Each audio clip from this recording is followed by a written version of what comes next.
From patients coding after surgery, Code blue in room 217. Code blue in room 217. What the hell's a code blue? to patients flatlining during surgery, He needs volume, he needs blood. Tell him we need 4 more units after this. I already told him. We're gonna give him some blood and see. to terrifying complications that push lives to the brink. Pull open the folds of my skin. She found little maggots on there. She has to check my leg every day. My 600-Pound Life has captured some of the most shocking emergencies ever aired on reality TV. Today, we're counting down the most terrifying moments in the show's history, starting with Henry Foote, whose journey on My 600-Pound Life is one of the most beloved and simultaneously terrifying stories the show has ever followed. From the start, it was clear that Henry was not only battling extreme obesity. I want to lose this weight. It's too heavy on me right now. I go to bed hurting, and I wake up hurting. But also decades of emotional and physical struggles that had built up over a lifetime. Even his body could no longer support him, forcing him to use a walker to move even short distances. My knees, sometimes they buckle on me. That's why I use a walker. I want to do more, but my knees and my legs tell me you can't do no more. Henry's journey towards weight loss began with strict adherence to diet and preparation for surgery, but his story was anything but smooth. After successfully having the gastric bypass done on him, Henry's fear took over him. Henry, you're waking up. Henry, listen. Henry. After the surgery, Henry put in a lot of effort into getting better and losing weight. Walk down to that end, and then come on back. And then we'll rest a second. Try to hold the shoulders back. Hold the head up high.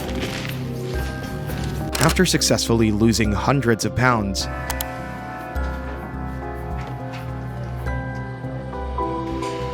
I didn't lose too much weight. and becoming eligible for his first skin removal surgery, Henry has lost from 715 pounds to 470. He has a lot of excess skin, lower abdomen that we're going to take off so he can walk. Dr. Now and his team successfully carried out the procedure, relieving him of over 40 pounds of weight. We took 41 pounds skin and the fat in lower abdomen. It's all done and over. Henry recovered quickly and was able to live better. I'm walking a marathon. Oh, don't make me laugh. I ain't had a flat stomach in a long time. But I can't tell you the last time I've seen the top of my leg. But that wasn't enough. He still had excess fat that needed to be removed. So he worked hard to get a second skin removal surgery. He's smaller now than he was when I first met him. I love her. She know I do. The surgery itself was designed to remove massive amounts of excess skin accumulated over years of obesity. But the most terrifying moment in Henry's story came during the second skin removal surgery when his heart suddenly stopped.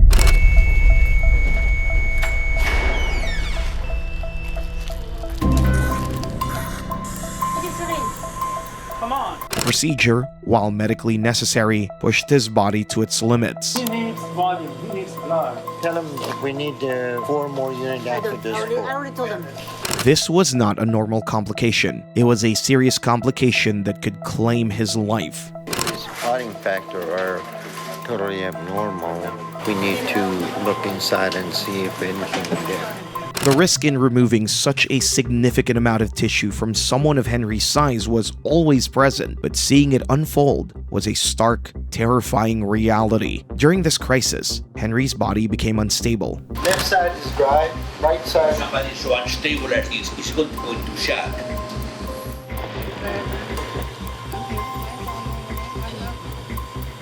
Internal bleeding had occurred, and the team had no choice but to return back to the OR.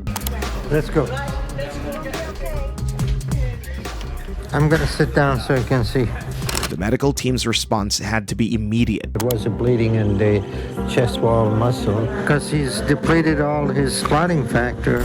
For viewers and everyone following his journey, This moment was a horrifying reminder of just how dangerous extreme obesity can be when combined with invasive surgical procedures. Henry survived the ordeal. All right, he's doing much better. We got him upstairs and we found a little bleeding.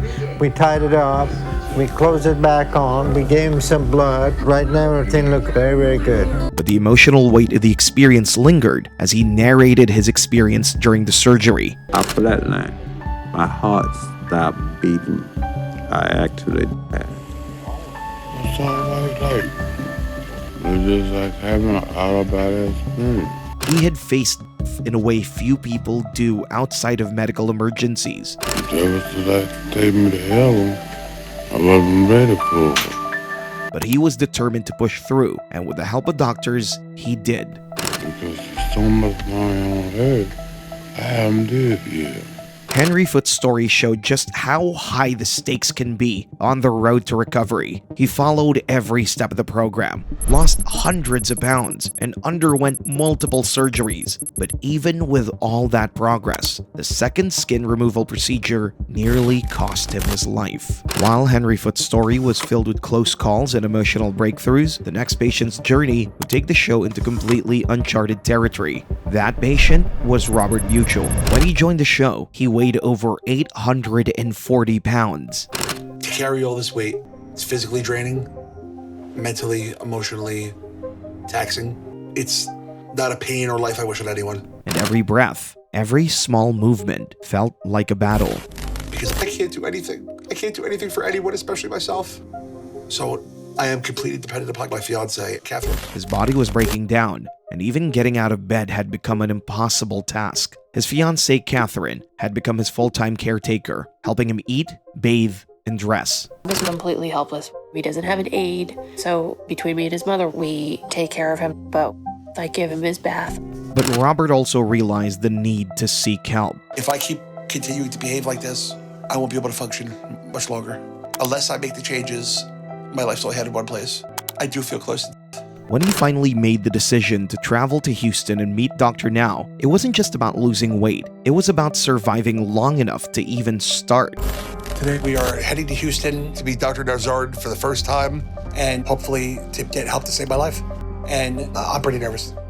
I'm tired of my weight affecting every aspect of my life. It's been hard on everyone, not just myself. It's been hard on my family, it's been hard on my friends, and it's been hard on Catherine. But I do believe that this is my last and final chance. The journey started badly from the very first day. Robert fell while trying to tidy his hotel room.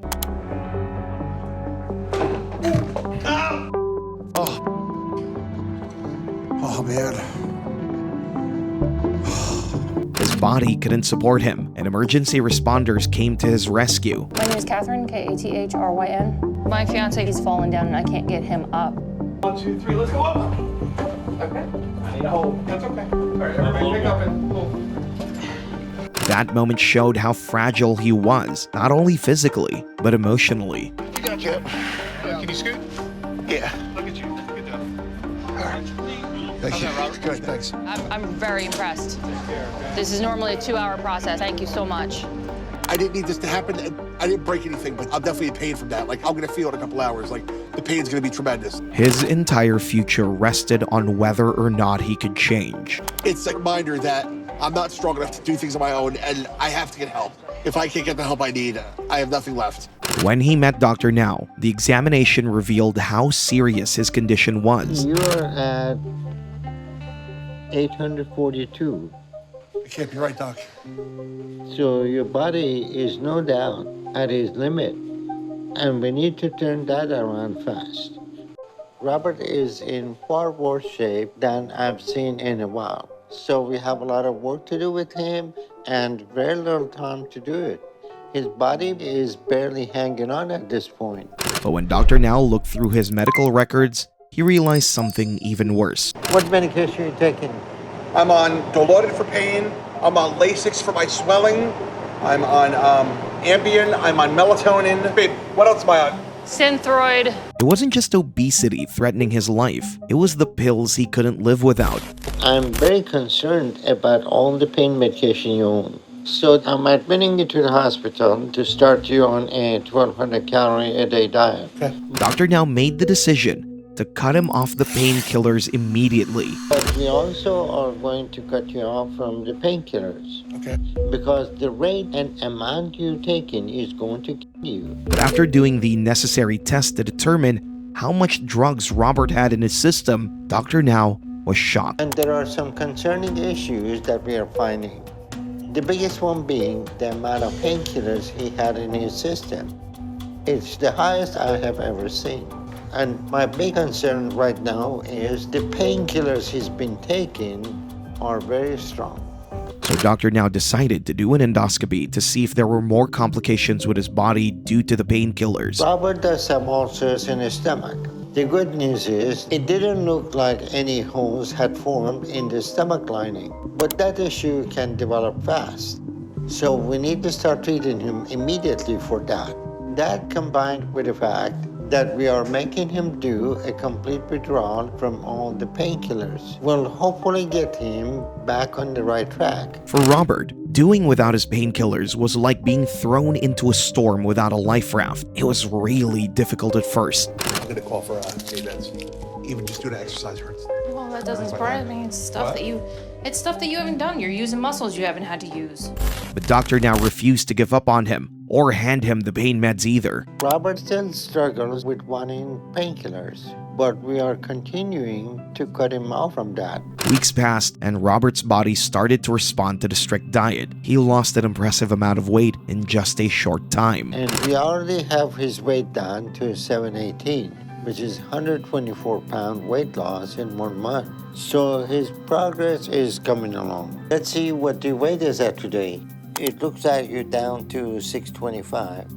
Wow.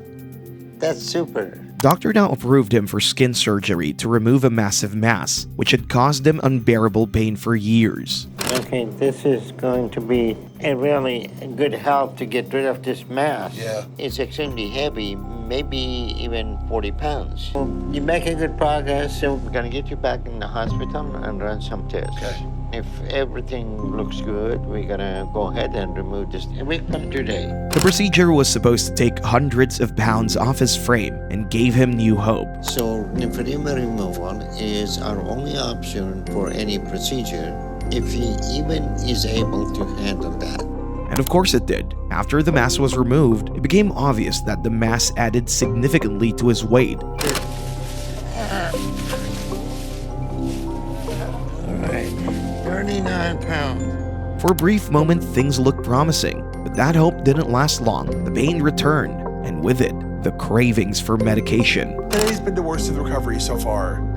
It wasn't that bad at first. Today, the pain has really set in, and it's really hard to move. I'm really struggling today, having a hard day. Without the drugs, his mind became restless. He complained all the time. Robert has had a tough month. He's been struggling with wanting pain medication since he had surgery. Catherine tried to comfort him, reminding him of how far he'd come. He's been on pain meds for many, many years, so he's a little less susceptible to their effects. And he's having a tough time with the pain, but he's pushing through it. But addiction doesn't reason with love. He found ways to manipulate the hospital staff. And he wasn't happy with the limits we put on him. And once we started to take him completely off, he got so upset that he tore his sutures open just so he could get them again. Doctor now confronted him, warning that his behavior could kill him. Now let me ask you, Doc, before I go, can I get a last something for pain before we go? Robert, let me ask you a couple of questions. You know that medicine is highly addictive, and you know that everybody that has been on Dilaudid, we have a hard time to get him off. In reality, you're not. But the addiction is causing you to feel that you're in pain. But you can't give in to it, or it will never stop until it kills you. You're gonna be fine. As weeks went on, his mental state began to crumble. He became angry, withdrawn, and paranoid. Really? Clarify. Gee, I don't know. Maybe the way you've been treating me, maybe the way you've been, you won't do anything. You're nasty to everyone, especially me. Okay, you try to make me look bad in front of people. He accused Catherine of not understanding, even though she had sacrificed everything to be there. Oh, I'm not. No. I haven't slept here every night? Are you kidding? Every night? Except No. for 3 nights? No. 3 nights? No. 3 nights. 2 that I had to go to an interview for, and then 1 night because I needed to go home. Doctor now saw it happening. Robert's body was healing, but his mind was breaking. The addiction was winning. And he believes now he can't do it without them. So with Robert refusing to get up, we can no longer justify keeping him here any longer. Then came the night that would end everything. I woke up this morning, and the best way I could put it was I was disappointed that I woke up. I really was hoping that it was just the most surreal nightmare. Robert had been complaining of pain in his chest and back all day. Last night, I was getting ready to go, and he says, please don't leave me tonight. I don't feel good. I want somebody here with me. So we were sitting there, and he was looking at me, and he says, I just want to let you know. He says, I don't think I'm going to make it through tonight. In the early hours of the morning, his breathing became shallow. Right around 6 o'clock, I hear him setting himself up. And I looked at him, I said, what's the matter? He says, it's pain and it's in my back. And he started saying that he felt like he was having trouble breathing. His heart had stopped. At just 41 years old, Robert Buchel was gone. Next year, we were planning to get married when he was okay and walking and better. And again, that reality had to set in this morning that it's not going to happen. And I don't know how to process the fact that I lost my best friend and person I was supposed to spend the rest of my life with. Catherine was devastated. All the plans they had together were gone. Robert's death shocked the My 600 Pound Life community. It was the first time a participant had passed away while still filming. For many viewers, it was the moment the show stopped being just about weight loss and started revealing the deeper, darker struggles behind extreme obesity, trauma, mental illness, and addiction. After Robert's heartbreaking episode, viewers thought they'd seen it all. Then came Lisa Fleming, whose condition revealed a level of neglect and horror that was almost impossible to watch. Her episode didn't just show obesity, it showed the nightmare that comes when the body gives up. When Dr. Now first met Lisa Fleming, he found a woman trapped in a body that was failing under years of emotional pain and neglect. Help me.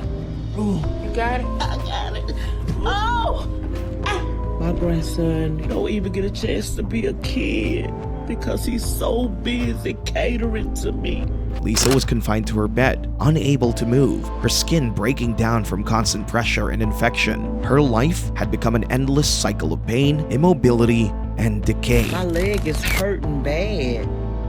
And when Danielle pulled open the folds of my skin, she found little maggots on there. The mattress beneath her wasn't comfort, it was confinement. This is not the life that I want to live. I never thought that I would end up this way. Her daughter Danielle was her only anchor to the outside world, caregiver, nurse, and emotional support all in one. The strain of caring for her mother had consumed every part of Danielle's life. It really hurts me to see my mom struggle so much.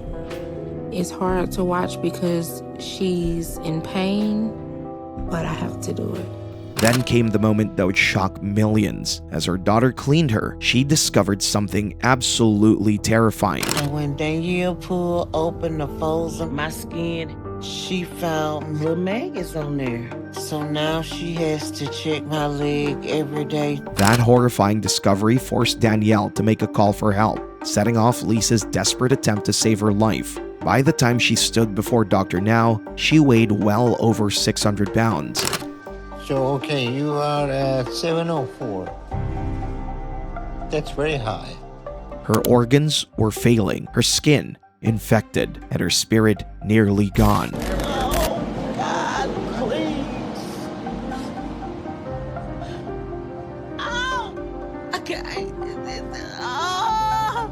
If she wanted to live, she had to rebuild her entire life, mentally, physically, and emotionally. Your body cannot continue on like this for much longer at all. So I'm admitting you to the hospital to start you on a 1,200 calorie controlled diet immediately. You need to take this seriously.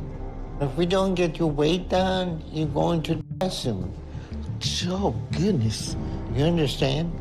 Yes, sir. The scene left even the medical staff shaken. It wasn't just an infection, it was a sign of how far her body had broken down under the strain of years of neglect and pain. For Dr. Now, it was a medical emergency. For Lisa, it was a terrifying wake-up call that her life was slipping away faster than she could control. While Lisa's case exposed the horrifying realities of a body pushed past its limits, the next patient revealed a different kind of fear, one that unfolded right inside the operating room.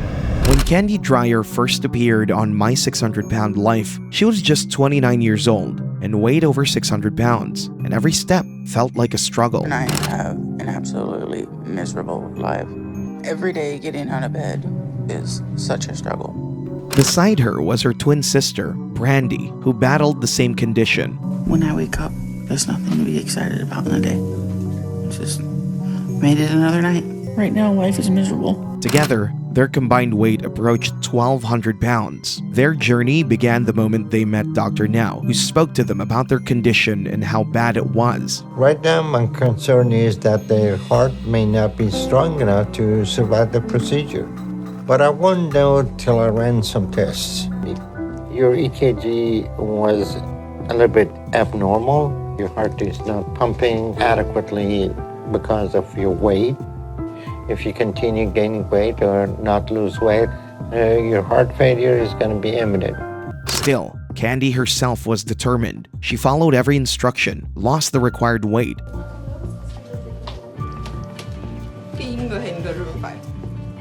and prayed that the surgery would finally free her from the body that had held her captive for years. Now, the only real question is if my progress has been enough to get my heart strong enough for surgery.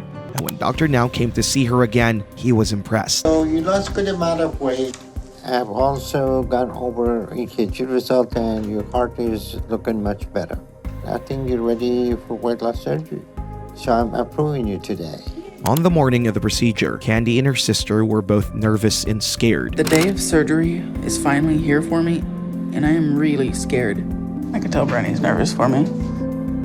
We can both feel each other's anxiety. After Brandy's successful surgery, it was finally time for Candi. But Brandy showed me I could do this. She did it, so I can. But unlike Brandy, Candi had heart problems that raised the risks of the surgery considerably higher. Today, Candi is having her weight loss surgery. She has had issues with her heart. So I'm not going to even attempt a full gastric bypass today. For Candi, this was meant to be a turning point, a moment where her story would shift from merely surviving to truly living again. And so, Dr. Now and his team began the surgery. The goal is to perform a sleeve operation like we did with her sister. Hold the stomach right here.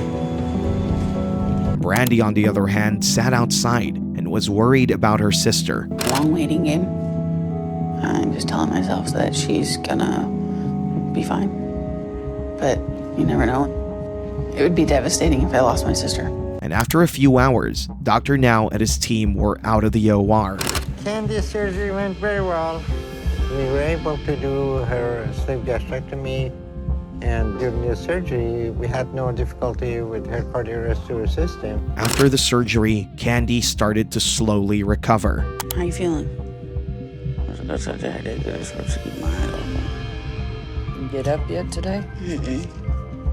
Even though she could walk very short distances just within the hospital, she still felt very unwell. When I'm moving my stomach, I can feel it stretching, and I just don't want to move too far and pull something out or pop a stitch. What's your step? I was gonna say that well. And nauseous. She's saying she doesn't feel well or like it. Yes. I feel nauseous. You feel nauseous? And dizzy. It's just a combination of both. But somewhere between one breath and the next, the monitors started beeping loudly. Code blue. Code blue in room 217. Code blue in room 217. What the hell's a code blue? What the hell? Is she okay? The whole place was thrown into chaos as the surgical team rushed to save Candi's life. What's wrong with my sister? While Brandy and her grandmother panicked in the waiting room. I love you, Candi.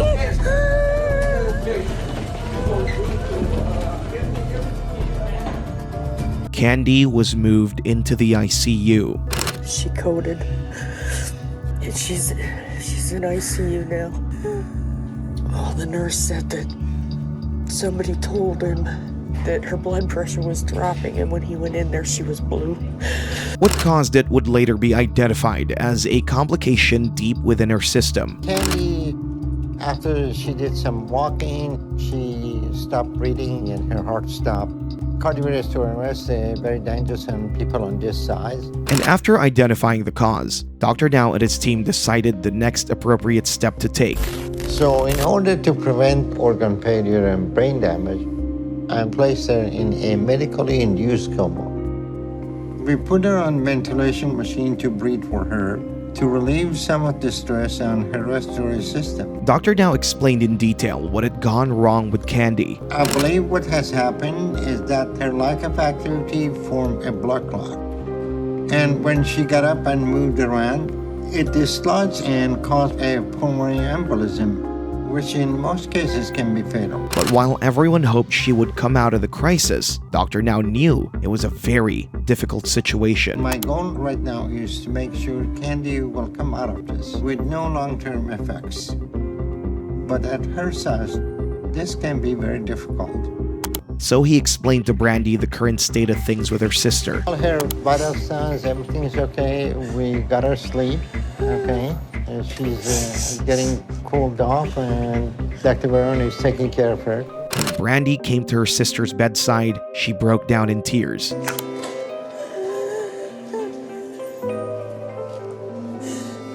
love you, sis. I love you so much.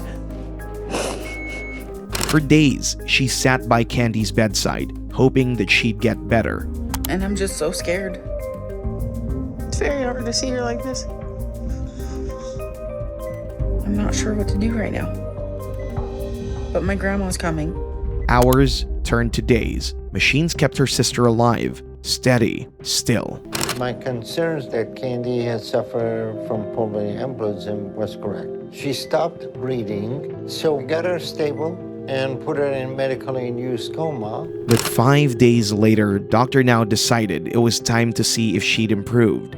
Today, we're going to bring Candi out of her coma and see how she's doing and work to get her fully recovered.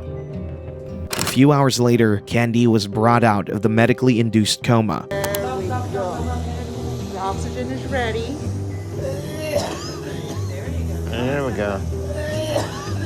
And to the joy of everyone, she was better than before. She seems to have recovered well. We will run some tests to make sure, but I'm very encouraged right now.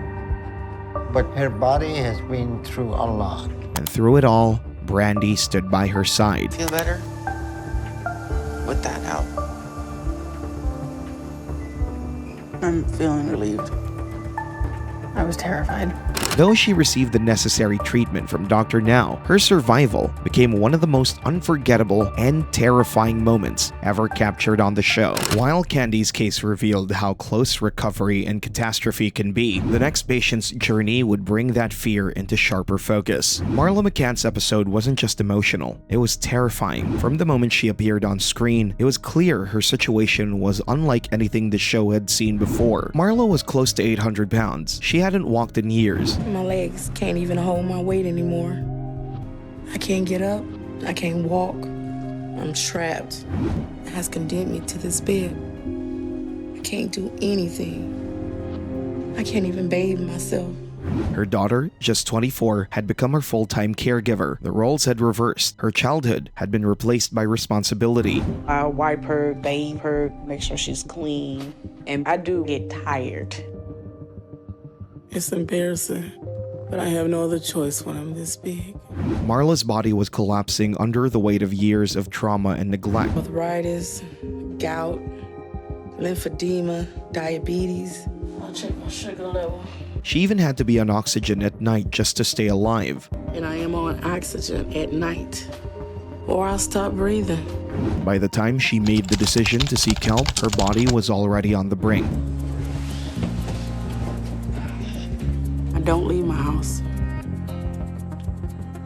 The journey to Houston was a long drive, one that would push her to the edge. I'm really concerned about how long I'm gonna have to be in this car. It's a 13-hour drive, and I've never been in a car that long. She was anxious, nervous, and afraid of what the doctor might say, afraid of what her body might do. I know this is my last chance.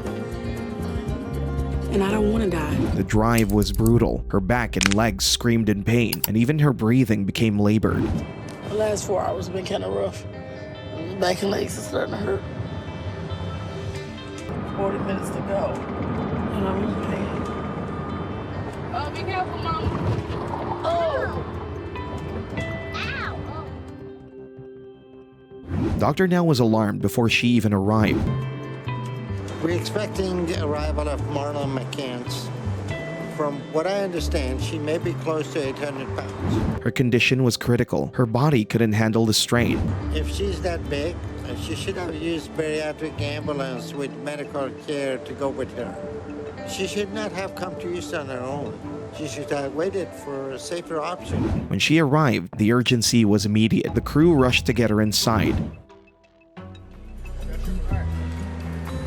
I can already see that she is in one of the worst conditions health-wise I ever seen. But something was wrong. And she had a long trip, and that has taken its toll on her. Something's not right. It's getting hard to breathe. Hurt. My legs, my back. I was supposed to be like this. Her breathing slowed, her legs were trembling, and Dr. Now came in to assess her condition. How you doing? I'm good. I thought when I came in I was gonna be fine, but I'm not. What's going on? I can't move. He found out that she was in a terrible state, almost at the end of her life, as he called it. This is a very dangerous situation. She is at the end of her life if we cannot do anything. And truly, he wasn't exaggerating, because the next day, Marla's health became even worse. I'm calling you about Marla's condition. Her condition worsened, and early this morning she stopped breathing, and we moved her to ICU. They were able to stabilize her for some time. Health has continued to decline. We put her on a breathing machine, and we have her stable right now. And Dr. Now explained the cause of her health decline. Marla potentially has developed blood clot in her leg for being immobile for so long. And all the traveling may have dislodged it. A blood clot had broken loose and was racing toward her lungs. She was experiencing a pulmonary embolism. Once that happened, the clot will travel to the lung and the situation become deadly. Her body was shutting down from all the stress over the years. She put her body to the limit for years. And the car ride down was just too much for her to handle with undrip. The team moved fast, but even with everything in place, there was no guarantee she'd survive. Her body is shutting down. If Marla wasn't in the hospital when that happened, she would have died. So Dr. Now made the call. A filter had to be placed in her vena cava to watch any future clots before they reached her lungs. We need to get her to surgery immediately to put a filter in her and prevent her from happening again. If another clot dislodges and go to her lung, she won't be able to survive it a second time. It's a race against the clock right now. But even that came with risks. Her body was fragile, and the procedure was a delicate one. In her condition, it's very easy for life-threatening situation to develop during the surgery. We may not be able to save her and she'll die. As the surgery began, the tension was palpable. Every movement had to be precise. Any error could lead to fatal consequences. We access the vein to the right leg. And I'm currently placing the filter in the vena cava. This is a delicate operation, so we have to do this very carefully. The filter was placed, the clot was stopped, and Marla somehow survived. Now hold it right there. All right, we got the vena cava filter in, and that went very smooth. She was moved to recovery because her body was weak. Marla to recovery and start her on restricted diet because she needs to start losing weight right now. Dr. Now didn't mince words. Marla had come within inches of death. She was months or even weeks from death. She couldn't even physically handle the car ride down here. And now everything had to change. She has to change now. She has to do this if she wants to live. Marla's terrifying brush with death became one of the most unforgettable moments in My 600-Pound Life. While Marla's brush with death proved just how life-saving surgery can be, Vianey Rodriguez faced a moment so sudden it left the medical team scrambling for her life. Vianey Rodriguez and her husband Alan's journey on My 600-Pound Life is one of the most harrowing stories the show has ever followed. Alan and Vianey began the grueling process of preparing for weight loss surgery, following strict diet plans. Me and Alan have made a lot of big changes to our whole lives with how we eat and our activity. We got rid of all the carbs and sugary stuff in the apartment, so there's no temptation around us. And attempting to follow every instruction. And we're trying to be a support to each other instead of enabling each other like Dr. Now said. So I motivate him and he motivates me to exercise.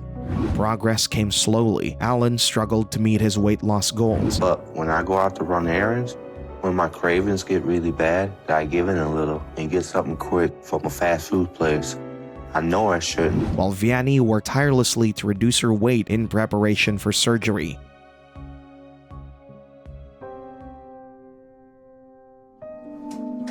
I can't believe I lost that much. Everything seemed on track until Vianey's pre-surgery procedure. Today we are attempting to perform a gastric sleeve of Vianey.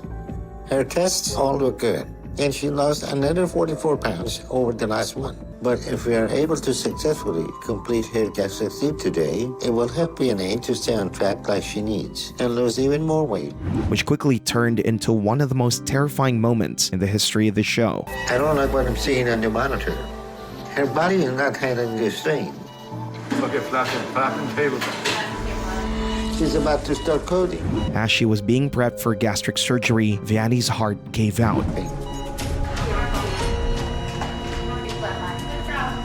Room lights on. The monitors flatlined, alarms blared, and the medical team had to act instantly. We need to pump on the chest. I don't feel pulse.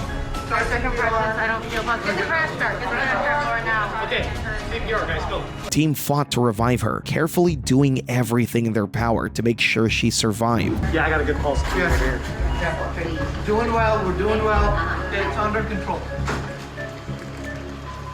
The procedure, which was supposed to be a routine step towards her new life, became a life or death situation. While attempting to do Vianey's gastric sleeve procedure, her body started to struggle from the strain, and then her condition started to decline rapidly until her heart stopped.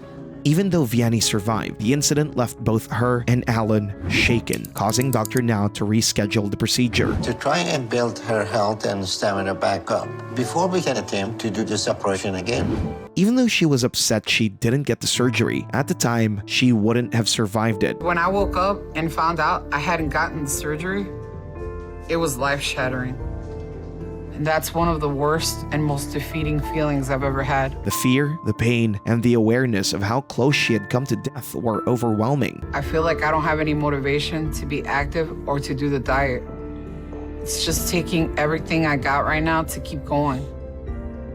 The impact of that incident rippled through their journey. But it's hard because I feel no matter how hard I work and what I'm able to do, in the end, I'm just condemned to live like this until my weight ends up killing me. Alan continued his weight loss efforts and eventually became eligible for surgery, losing hundreds of pounds over time. Okay, you're doing great. So we'll approve you, and I'm going to set you up for 1 month from now with the same deal as Vianey.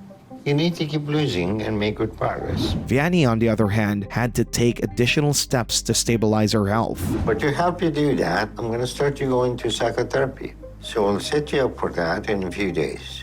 Okay.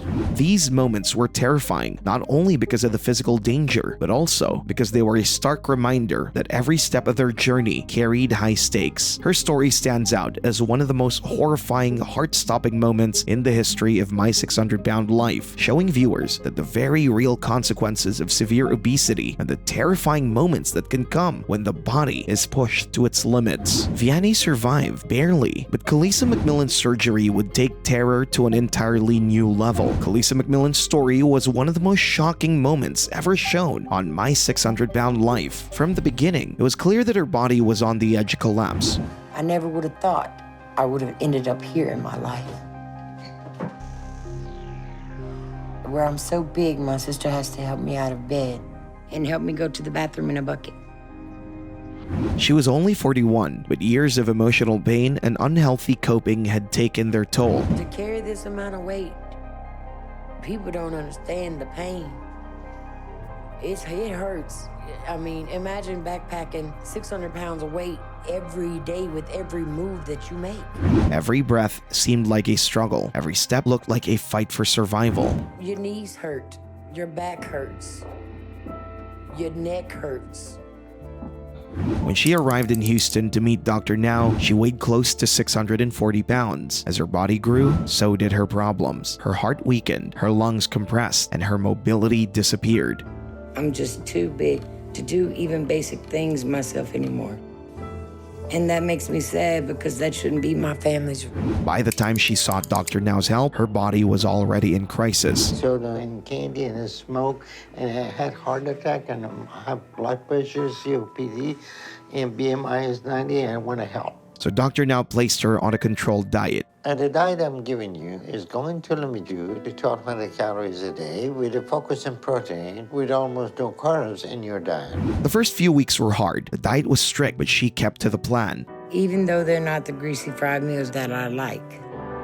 Here. So I'm getting a good workout twice a day with that. And I'm also proud to say I'm not smoking or using patches at all anymore. But slowly, the number on the scale began to drop. Hope returned, just a little. Under 593. 616. Under Dr. Now's supervision, she managed to lose enough weight to qualify for gastric bypass surgery. I'm getting weight loss surgery today. I was very surprised and just shocked when Dr. Now came in and told me that cardiology had cleared me for surgery. It was supposed to be the turning point, the procedure that would give her a real chance at life. I couldn't believe that happened. That finally our dream is coming true. I mean, I'm nervous, but it actually feels great.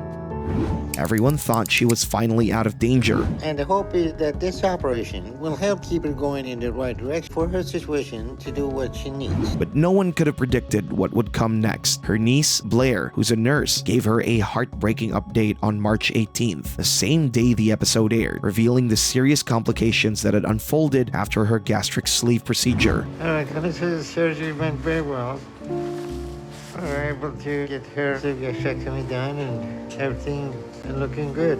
A suture from the procedure popped. Coliesa started hemorrhaging. When they did the blood work, they found she was septic and had pulmonary edema. She was on a vent for 2.5 weeks and in an induced coma. Within the past few days, they weaned her off the vent and she's not on a BiPAP. Chest tubes were placed. She's no longer septic. She is alert but is given mild sedatives. She knows that her show played today, and I haven't talked to her since the scene I just saw replayed on national television, and it's tearing me up. But the situation took a darker turn the very next day. On March 19th, Blair shared one more devastating update. Coliesa coded this morning and has been put on life support, she wrote. We're trying our hardest to stay strong and hope for the best. Coliesa is in very critical condition and it is not looking good. And after a few weeks, on September 22nd, 2020, a Reddit post brought the audience attention to her death and what really happened. After the surgery, she never fully recovered. She spent 11 months on a ventilator in ICU in Houston. She was partially paralyzed from that point until she passed. She was afraid to go to the doctor during COVID. Her daughter was pregnant, and since she was trying to stay safe for them, she was extremely at risk. Her fans expressed deep sympathy and had hoped she would recover, with many sharing heartfelt messages and comments reflecting their sadness and support, with someone saying, "This is terrible. I really like Coliesa, and I really hope she'd be able to turn things around. Rest in peace." And another adding, "Rest in peace. I really liked her and I was rooting for her. Sad for her family." For Coliesa, the fight against her weight became a fight for her life. Her case stood as a stark reminder that even with surgery, recovery can take a deadly turn. While Coliesa's story ended sadly, for the next patient, her post-op recovery took a tragic turn until Dr. Now intervened. Ashley D's story on My 600-Pound Life began with a sense of doom. Her body had become a prison, and her life had been reduced to a few painful steps filled with a constant fear of collapse. There's not a day that goes by that I don't have pain. Just about any movement hurts. She was a mother in her early 30s whose 5-year-old son had already become her lifeline. The weight she carried wasn't just physical, it was emotional, psychological, and deeply rooted in years of pain. Walking the 20 feet from my bed to my bathroom is extremely painful. My weight has made it almost unbearable to get around. Even the simplest tasks had become dangerous, and her home no longer felt like a safe place. And I'm terrified to get in my own bathtub because I almost feel like I'm gonna fall through the floor. Her back strained under the weight of her stomach, and her legs could barely hold her upright. My stomach hangs so heavy on my back. Sometimes when I'm standing, I'm scared of physically breaking my own back. Every day was a battle against immobility and dependence. And it's gotten so bad now that I'm afraid that I'll be completely immobile soon. And I'm gonna have somebody take care of me. And the painful truth was that the fear she carried had already become her reality. And most of that falls on my 5-year-old son, Patrick. My son helps me with everything. Knowing she couldn't go on this way, she decided to seek help. Over a year and a half, so I'm nervous to see the number on the scale, and I'm anxious to see what he's gonna say. I do see this as my last chance because without this doctor taking my case, I know my life expectancy is not very long. She made the long and painful journey to Houston to meet Dr. Now. You are what, 27? Yes, 27 years old. So you're 725 pounds. Tell me why you think your weight has gotten this high. Who gave her a structured plan and a way forward. You need to start a new diet I'm going to give you to lose 50 pounds over the next month. You need to understand how serious this is right now. Yes, sir. Ashley followed it with determination, losing the required weight. I've worked so hard over the last month, but 50 pounds was a lot to lose. Mrs. Bratcher? And I don't know if I'm anywhere near that right now. I need this so bad. My weight has gotten so out of control. I'm really scared right now. Dr. Nazardin wanted me to lose 50 pounds and get under 675. And I hope I've done that. 667? I'm kind of in shock. And eventually being approved for surgery. Go ahead at this point and approve you for weight loss surgery. How does that sound to you? For a brief moment, it seemed like everything was finally turning around. Now pull back. Yeah, that's good. Still very difficult to move around. It's been a month since my surgery, and there's been a lot of changes in our lives.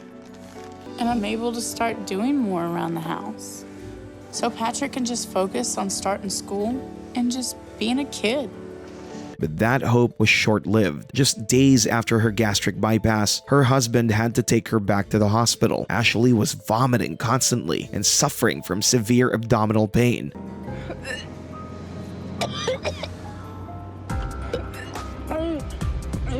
Dr. Now listened carefully, and what he heard was deeply concerning.